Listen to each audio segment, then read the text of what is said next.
ഇന്നലെ ശനിയാഴ്ചക്കത്തെ എപ്പിസോഡിൽ ലാലേട്ടൻ നെവിനെ പൊരിക്കുന്നതൊക്കെ ഞാൻ കണ്ടു. പക്ഷെ വല്ലാതെ ഫയറാക്കുന്നതൊന്നും ഞാൻ കണ്ടിട്ടില്ല. കാരണം ഇതിനു മുമ്പ് അനുമോളെ ഫയറാക്കിയതുപോലെയോ ഷാനവാസിനെ ഫയറാക്കിയതുപോലെയോ നെവിനോട് അത്രക്ക് ഒരു കടുത്ത ഭാഷയിലൊന്നും പെരുമാറിയില്ല. ഒരു സൂറിനെയും അതുപോലെ തന്നെ ഇവരെ ആര്യനെയൊക്കെ വളരെയധികം ചീത്തൊക്കെ പറയുന്നുണ്ട്. അതുപോലെ തന്നെ നമ്മുടെ ഗേൾസ് എന്ന് പറയുന്നു അനുമോള്, ആദില, നൂറ ഇവരൊക്കെ ഭയങ്കരമായിട്ട് വെടിപ്പിക്കുന്നതും ഞാൻ കണ്ടു.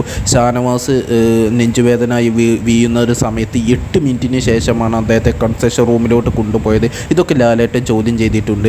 അതൊക്കെ ഡ്രാമയാണെന്ന് അക്ബറും ആര്യനും നെവിനൊക്കെ പറഞ്ഞതൊക്കെ ലാലേട്ടൻ വളരെയധികം ചൂടായി കണ്ട് ചോദിക്കുന്നൊക്കെ ഉണ്ട്. അതിൽ കൃത്യമായിട്ടുള്ള മറുപടിയൊക്കെ ഇവർ പറയുന്നുണ്ട്. ആ വീണപ്പോൾ അത് അഭിനയമാണ് എന്ന് ആ ഒരു സമയത്ത് ഞങ്ങളെ ചിന്തയിൽ വന്നു. പിന്നീട് 1 മിനിറ്റ് കഴിഞ്ഞതിന് ശേഷമാണ് ഇത് റിയലാണ് എന്ന് മനസ്സിലായത് എന്നൊക്കെ അക്ബർ പറയുന്നുണ്ട്. പിന്നെ അതുപോലെ തന്നെ അനുമോള്, ആദില, നൂറ ഇവരൊക്കെ ഷാനവാസിനെ കൊല്ലാൻ നോക്കി ഈ 3 പേരും എന്നൊക്കെ ലാലേട്ടനോട് പറയുന്നുണ്ട്.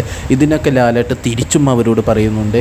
എന്തായാലും നിങ്ങളുടെ അഭിപ്രായം കമൻറ്റ് ബോക്സിൽ രേഖപ്പെടുത്തുക. നന്ദി, നമസ്കാരം.